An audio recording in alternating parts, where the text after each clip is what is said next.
I want to start this video off by giving a quick thank you to MVP Channel Member Cyclonus. He's the one who suggested this particular movie for this paid review. And of course I'm talking about Terrifier 2, the movie that is quite literally sending people to the hospital. So now that I've taken that much needed shower after watching it, let's discuss. I watch so you don't have to.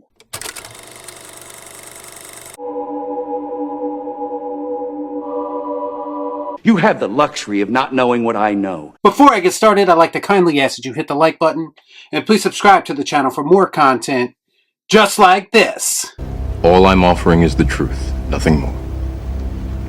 Terrifier 2 picks up pretty much where Terrifier 1 left off, as the twisted Art the Clown is resurrected by an unknown sinister entity and returns to the site of his previous crimes, Miles County, to terrorize a teenage girl and her younger brother on Halloween night. I'm gonna get this out of the way right now. I said this in my Terrifier 1 review, and I'll say it again here. These types of gore-fest movies typically aren't my thing. I understand why people like them, but I typically just like a little bit more substance in things that I watch. That being said, I was pleasantly surprised that Terrifier 2, of all movies, actually did offer a little bit more for me to sink my teeth into from a story perspective, even more so than its predecessor. Get the fuck out of here! No, I cannot, it's serious! Now, I understand that the over-the-top violence is the hook of this movie, and it's why many people even watched it to begin with. But for me, it's everything else going on around the gore and the violence that is much more interesting. We'll address the violence quickly just to kind of get that out of the way. This movie features many disturbing scenes in excruciating detail that will turn a lot of people off and are responsible for a lot of people fainting at the movie theater while watching it. Smoke if you got 'em. There's one scene in particular that is getting the most amount of attention, I think, and it involves Art the Clown pretty much filleting this girl alive in her bedroom. Now, it is something that I thought I'd never see, nor did I ever want to see. It is fucking brutal. Plus, there's numerous other kills shown in graphic detail. Everything from a drawn-out beheading, to somebody getting their dick ripped off, to another person having their skull caved in. All the heartwarming things you want to see on your TV screen during the holiday season. What the hell am I looking at? When does this happen in the movie? And once again, I have to give props to the effects people, because this is done with practical effects. And they are more detailed this time around, presumably because they had a bigger budget. I mentioned in my Terrifier 1 review that the cheap effects in that movie made the violence feel much more cartoonish than I was expecting. So in effect, it wasn't quite as disturbing as I thought it would be. And I'm here to tell you that even this time, with the better effects, I still wasn't as disturbed as I thought I would be. No shit. Maybe I already mentally prepared myself for what I was going to see. Maybe I had it built up in my head too much, given all the hype that surrounds it. Or maybe I'm just a sick bastard who's now numb to these type of things. Again, I'm not taking anything away from it. I just personally don't think the gore is the strongest aspect of this movie. What I enjoyed much more is the lore being built around these characters, which going into this, I was not expecting at all. I don't believe it!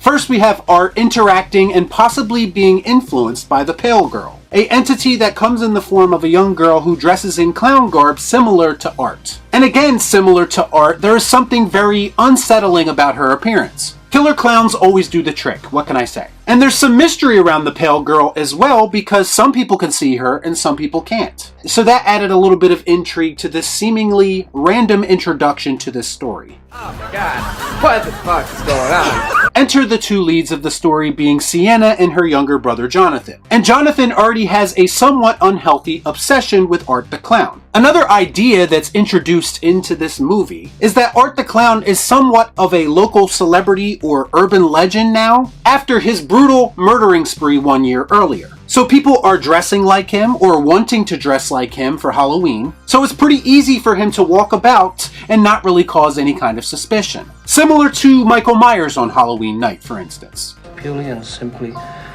evil.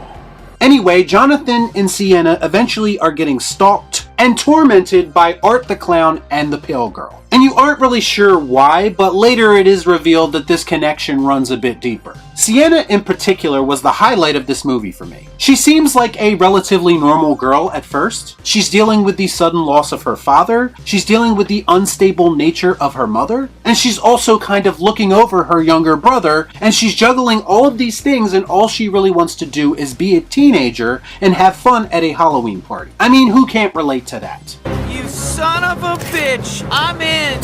But with Art lurking around, that's going to be easier said than done. Even though I didn't think it was possible, early in the movie I thought to myself that I hope Sienna makes it out of the movie alive. She's the type of character that you can really get behind, unlike a lot of the other unlikable leads in modern horror. Anyway, somehow through their dead dad's sketchbook, they start to unlock some secrets about Art the Clown. They come to the conclusion that the pale girl is one of his earliest victims. Jonathan thinks that their dad somehow knew how to defeat Art the Clown, and nobody really believes him. But eventually Art drugs and kidnaps Jonathan and then lures Sienna into a confrontation, and I have to admit this is one of the more satisfying conclusions that I've seen this year. A what?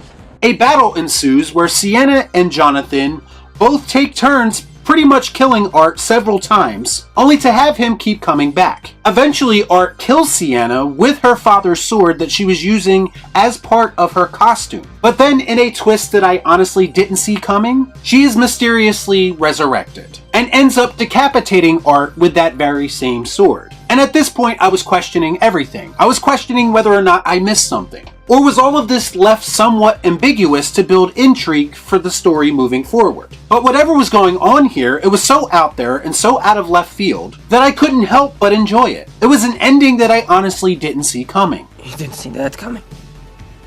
I mean, obviously we all know that there are supernatural elements to Art himself, but to give characters around him a similar supernatural spin, I found that to be a really interesting twist. And now I'm kind of invested. I want to see where this all goes. I want to know what happens with Sienna. I want to know more about the disfigured reporter. As fucked up and as twisted as everything is that they're throwing at us, it's also adding new layers to this ever-growing story. And it makes it feel less like just shock value and more like they're actually building to something.